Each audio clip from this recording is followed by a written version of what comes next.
مریم نواز جس فیصلہ کر دیا آپ نے؟ نہیں فیصلہ نہیں کر لیا، حالات بتا رہے ہیں جی، حالات بتا رہے ہیں. بے نظیر بھٹو جس پارٹی میں تھی، پیپلز پارٹی وہ تھی، میر مرتضیٰ بھٹو ذوالفقار پارٹی کے صدر ہیں میاں شہباز شریف، ادھر قومی اسمبلی میں اپوزیشن لیڈر ہے میاں شہباز. میں عرض کروں کہ وہ بالکل ہیں، لیکن فیوچر کی جو لیڈر ہے وہ مریم نواز. اچھا تھوڑا فیوچر کے لیڈر کی بھی آپ نے بات کی ہے، مریم نواز صاحب مسلم لیگ نون کی ہم بات کر رہے ہیں. آپ کو پتہ ہے آج شاہد خاقان عباسی صاحب سے رابطہ کیا مولانا صاحب نے. ایک تو انتخابی اصلاحات کے جو حکومتی کاوش ہے یا انویٹیشن ہے اس کو انہوں نے مسترد کر دیا، انہوں نے کہا ہم تو جائیں گے نہیں. اور دوسری بات چونکہ مسلم لیگ نون پی ڈی ایم کا حصہ ہے، ان کو بھی ہم سے مشاورت کے بغیر نہیں جانا چاہیے. آپ کیا ہونے جا رہا ہے؟ میں آپ کو عرض کروں کہ پچھلے دنوں چند بڑی اہم میٹنگز ہوئیں، اور ان میٹنگز میں جو شامل لوگ تھے جب وہ باہر آئے اور جس قسم کی انہوں نے گفتگو کی اور جو کچھ انہوں نے بتایا، جو باتیں میں آن ایئر نہیں کہہ سکتا، اس میں یہ لگ رہا تھا کہ پولیٹیکل پارٹیوں پر یہ جو ہے مشین کے ذریعے ووٹنگ کا سلسلہ، اس کے لیے قانون سازی بنانے کے لیے بہت دباؤ ہے. اور آنے والے دنوں میں شاید مسلم لیگ نون بھی پی ڈی ایم کی طرح، مولانا فضل الرحمان نے تو کہہ دیا، آج فیصلہ سنا دیا کہ وہ نہیں جائیں گے، لیکن شاید مسلم لیگ نون انکار نہ کر سکے، کیونکہ پریشر جب آتا ہے تو وہ پریشر شاید دباؤ برداشت نہ کر سکیں. مسلم لیگ نون انکار حکومت کو نہ کر سکے؟ جی حکومت کو نہ کر سکے، اور مولانا صاحب کو انکار کر دیں. مولانا فضل الرحمان کو وہ کہیں کہ جی ہم جا رہے ہیں، ہم پارلیمنٹ میں ہیں، کوئی نہ کوئی سیاستدان راستہ نکال لیتے ہیں. ٹھیک ہے. بہت زیادہ پریشر ہیں. مجھے بہت سارے ذمہ دار لوگوں نے بتایا کہ پولیٹیکل پارٹیوں پر بہت زیادہ پریشر ہے کہ آپ اس پر قانون سازی کریں. تو اس کا مطلب ہے مولانا صاحب تو اس پریشر میں نہیں آ رہے؟ مولانا فضل صاحب تو نہیں آ رہے، لیکن باقی لوگ جو ہیں وہ دباؤ میں ہیں. دو بڑی پارٹیاں جو ہیں وہ دباؤ میں ہیں. اسی طرح پی ڈی ایم میں باقی مولانا صاحب کا نمبر کا بھی معاملہ ہے نا، ان کے نمبر زیادہ ہیں، زیادہ ان پر پریشر زیادہ ہوگا. پریشر زیادہ ہے. پھر اس میں پی ڈی ایم میں باقی جو شامل جماعتیں ہیں، جس میں آفتاب خان شیرپاؤ ہے، ان پر بھی ہے. اے این پی کے لوگ بھی بتا رہے ہیں کہ بالکل اس پہ دباؤ ہے، اور یہ کہا جا رہا ہے کہ اس پہ قانون سازی کریں، اور یہ مطلب اس کو ووٹنگ اگلے الیکشن اس پر ہوں. اس میں کچھ لے دے کی بھی باتیں ہو رہی ہیں جو ابھی وقت سے پہلے آن ایئر نہیں کہی جا سکتی. تو یہ پریشر اب آپ دیکھنا یہ ہے کہ کون کتنا دباؤ برداشت کر سکتا ہے. صحیح. وہ شیخ رشید کہتے ہیں نا کہ آصف علی زرداری ایک وہ ہیں ایسے سیاستدان ہیں، ان کو پتہ ہے کہ جیل جانا ہے تو ٹوپی پہن لینی ہے، اور جب وہاں بیٹھنا ہے تو پگڑی پہن لینی ہے، اور وہ چیزیں کر لیتی ہیں. دیکھیں آصف زرداری صاحب کی صحت ابھی ٹھیک نہیں ہے، لیکن اس کے باوجود وہ تو سٹینڈ لینے کے لیے تیار ہیں. اب دیگر جو جماعتیں ہیں وہ یہ دیکھنا ہے اپوزیشن کی کہ کیا وہ یہ الیکٹرانک سسٹم ہے، نظام لے کے آیا جا رہا ہے ای وی ایم کا، اس کی وہ حمایت کرتے ہیں یا مخالفت کرتے ہیں. تو آپ نے ابھی کہا نا مریم نواز صاحبہ کی اگریسو پالیسی، آپ تو کہتے ہیں کہ نیریٹو دو نہیں ہیں، لیکن یہ خیال ہے نون لیگ میں دو نیریٹوز ہیں. ان کی اگریسو پالیسی ہے، ان کی میاں شہباز شریف کی مفاہمت والی پالیسی ہے، تو پھر ان کی پالیسی غالب آئے گی؟ نہیں دیکھیں، کوئی حالات جو ایسے آ جاتے ہیں کہ بعض دفعہ مریم نواز کی جو بات ہے وہ پارٹی نہیں مانتی. جب پارٹی کے سامنے بات رکھی جاتی ہے، ان کی سینٹرل ایگزیکٹو ہے، مجلس عاملہ ہے، وہ جو بیٹھتی ہے اس میں بہت سارے لوگ اپنا اپنا پوائنٹ آف ویو رکھتے ہیں، تو سارے لوگ اس میں اپنا اپنا جب پوائنٹ آف ویو رکھتے ہیں پھر اکثریت سے فیصلہ ہوتا ہے. تو مریم نواز صاحبہ کا وہ پوائنٹ آف ویو نہیں مانتے، لیکن وہ اپنا پوائنٹ آف ویو رکھتی ضرور ہیں کہ ہمیں یہ کرنا چاہیے، اگر ہم یہ نہیں کریں گے تو اس کا یہ نقصان ہوگا.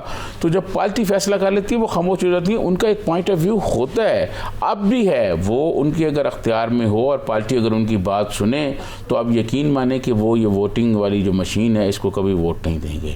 لیکن دوسری طرف جن لوگوں پر پریشر ہے، جن لوگوں پر دباؤ ہے، آپ ان سے ملیں، اپنا کیا نام ہے اپنے نجی محفلوں میں ملیں، اور وہ جو باتیں وہ کرتے ہیں، اور وہ تو قانون کو ہاتھ لگا رہے ہیں، اور وہ بتا رہے ہیں کہ اگر یہ نہیں کریں گے یہ تو پھر اس کے بعد ہمارے ساتھ جو ہوگا وہ کہتے ہیں وہ صورتحال بہت خطرناک ہو سکتی ہے سیاسی جماعتوں کے لیے.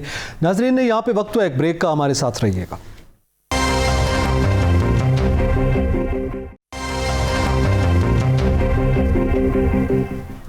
Welcome back. ناظرین ذکر کریں گے پیغام پاکستان اور پیغام پاکستان قرارداد کا. آج پیغام پاکستان کانفرنس ہوئی ہے جس میں ملک کی معروف مذہبی، سیاسی اور سماجی شخصیات نے شرکت کی ہے، اور اس میں کیا گفتگو ہوئی، اس میں یقیناً وزیر مذہبی امور بھی تھے، مولانا طاہر اشرفی بھی تھے، اور تمام مسالک اور مذاہب کے جو علماء کرام ہیں وہ بھی اس میں موجود تھے.